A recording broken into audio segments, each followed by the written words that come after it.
नमस्कार मित्रों, आप सभी का फिर से हमारे YouTube channel DK Saini study point में आप सभी का स्वागत है। तो दोस्तों, आज की इस वीडियो में मैं बात करने वाला हूं, जैसा आपको टाइटल और थंबनेल के माध्यम से समझ में आ रहा होगा। हाँ दोस्तों, आज की इस वीडियो में बीएड डेली लेसन प्लान होते हैं, दैनिक पाठ योजना की जो डायरी होती है, रजिस्टर होता है, उसमें इकोनॉमिक्स सब्जेक्ट के लेसन प्लान कैसे बने। हाँ दोस्तों, इकोनॉमिक्स सब्जेक्ट के लेसन प्लान बनाना आज की इस वीडियो में बताने वाला हूँ।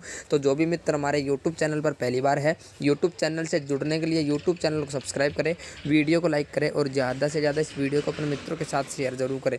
तो चलिए दोस्तों, वीडियो को करते हैं स्टार्ट। आपको दिख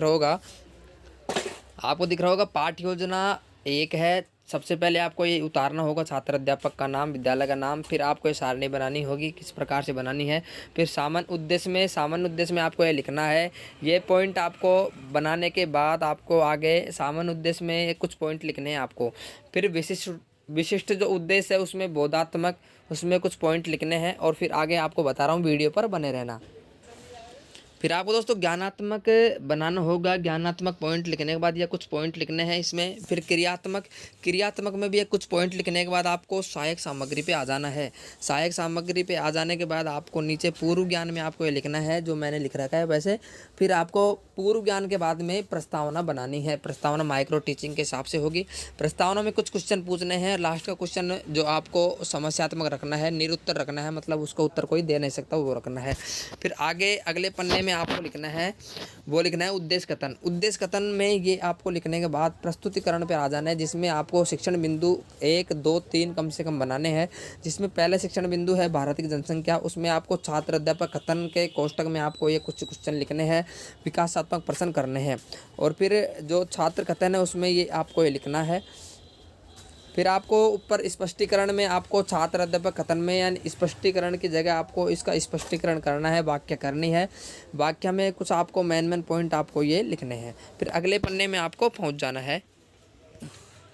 तो दोस्तों, अगले पन्ने में शिक्षण बिंदु फिर आपको लिखना है छात्र अध्यापक कथन में। ये कुछ आपको वही वाक्य समाप्त ही नहीं है।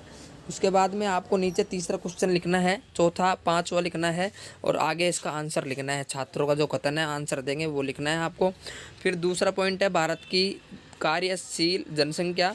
तो आपको कार्यशील जनसंख्या में ये लिखना है, आपको क्वेश्चन पूछने हैं। क्वेश्चन पूछने के बाद स्पष्टीकरण करना है और सामने आपको छात्र अध्यापक कथन यानी जो छात्र के जो कथन है वो आपको लिखने हैं।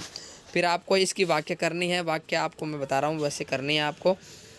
शिक्षण बिंदु और छात्र अध्यापक कथन में वाक्य करनी है। फिर आपको नीचे क्वेश्चन पूछने हैं और सामने आपको उसके आंसर लिखने हैं।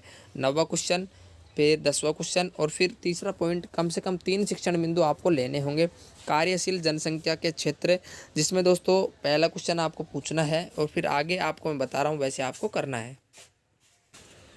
फिर दोस्तों आगे आपको फिर स्पष्टीकरण करना है। स्पष्टीकरण में ये आपको कुछ लिखना है, कुछ बातें लिखनी है। फिर नीचे आपको 18वां क्वेश्चन, 13वां क्वेश्चन, 14वां क्वेश्चन, 5वां क्वेश्चन और सामने इनके आंसर आपको लिखने हैं छात्र कथन के सारणी में। 15 क्वेश्चन। और फिर आगे लिखना है श्यामपट्ट कार्य। श्यामपट्ट कार्य में जो आप कार्य करोगे उसको आपको उतारना है, जैसे श्यामपट्ट कार्य में लिख रखा है।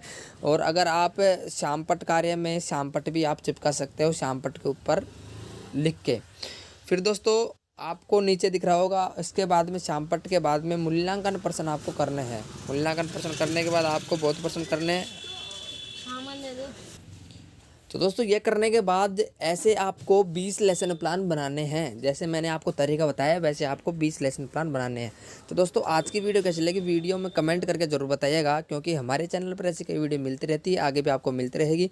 चैनल से जुड़ने के लिए चैनल को सब्सक्राइब करें, वीडियो को लाइक करें और ज़्यादा से ज़्यादा इस वीडियो को अपने मित्रों के साथ शेयर जरूर करें। तो चलिए दोस्तों, आज के लिए बस इतना ही। अगली वीडियो में मिलेंगे एक नए टॉपिक लेकर, तब तक के लिए आपका धन्यवाद।